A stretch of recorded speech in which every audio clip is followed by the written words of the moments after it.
as you do that, it's like this old version of you essentially dies to make way for the new version of you. And getting into that place of stillness, which is very calm and relaxed, is so important, where you realize that you are awareness. That's a little bit deep, but once you realize that you are aware of being, then you can invite this new self-image, this new self-identity, and all of the new manifestations, because you really can't manifest beyond who you are. So, what is it for you that you would like to embody in this new year? Go ahead and share that in the comments and I'll check them out. So, I was hoping to do a video with my daughter, but we'll do that in another segment. Or what you can do is you can go to check out her channel, because we've done some collaborations and they're pretty fun. So if you have a journal, I love journaling, I would encourage you to take a fresh sheet of paper and to go through what you are ready to release. Go ahead and write out what is no longer serving you and what patterns, maybe even what things or dynamics with people or different actions that you take that you know aren't really serving you. Go ahead and write those down, because when you become aware of it, then it's much easier to shift it. If you're unaware, what happens is your subconscious mind has taken over and it's just repeating things over and over without you even being aware. So writing it out allows you to be aware, brings it into the light, and then you can decide, is this something I want to keep in my life? Is this a way of being that I would like to continue on with? And if it's no, you have this opportunity to release him. So then what you want to do is really get still and reconnected with the true essence of who you are. And as you do that, then setting intentions of how you'd like to be going forward becomes much easier. If it's all cluttered, or if it's chaotic or stuffed full, kind of like a closet where you have old clothes and it's jam-packed with old clothes that you no longer wear, that don't fit you or you don't like, it's very hard to put in the new clothes into your closet. So what we've got to do is you get calm and still and decide, okay, these are the clothes that I choose not to wear anymore, so I'm going to give them away, I'm going to release them. And then now you have this space in your closet to fill it with the clothes that you would love. This is called the vacuum law of prosperity. So in your journal you can go ahead and write out what you would love to be embodying going forward, what you would love to experience.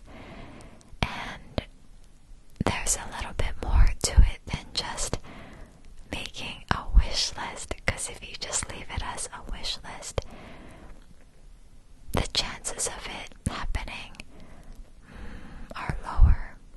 And it's because what most people do is they write a wish list or resolution, New Year resolutions list, and they write it, but they don't actually see themselves doing it. It doesn't become a part of their self-image.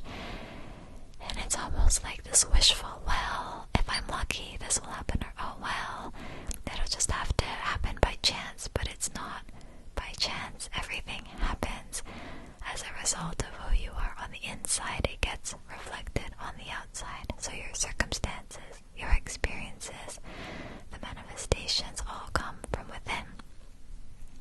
So the good news is that you have this ability to shift things from within. That's totally within your power if you know how to work with it. And if you're curious, I go into some more depth in some training and resources on my website, serenityiris.com.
gotta get out of this loop that's not helpful, and we shift it by continually working at the root cause level and shifting what's within at the subconscious level.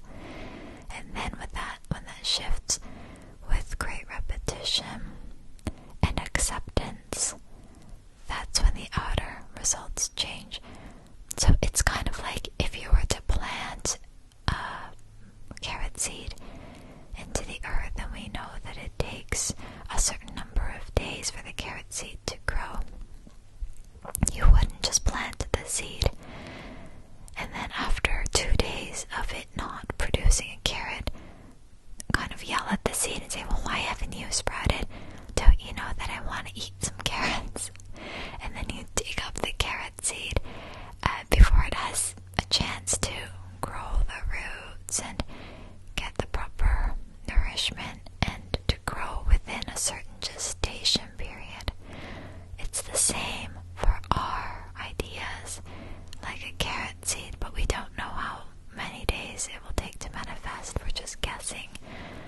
But if you plant a seed of an idea, something that you want, and then a few days later, or maybe a week or 2 later, you say, well, why hasn't it manifested yet? It's like you're taking out the seed from the earth and throwing it away. So we don't want to do that. What we want to do is continue to nourish the seed, nurture the seed, give it the sunshine, give it the water, give it the nutrients it needs to grow. And so then when you take the focus off of what is, because what is that's just old news, you want to focus on the root cause and continuing to nourish your seed of an idea. And then when it manifests, it'll feel so natural. It'll feel like, oh, well, of course, I've been nourishing this seed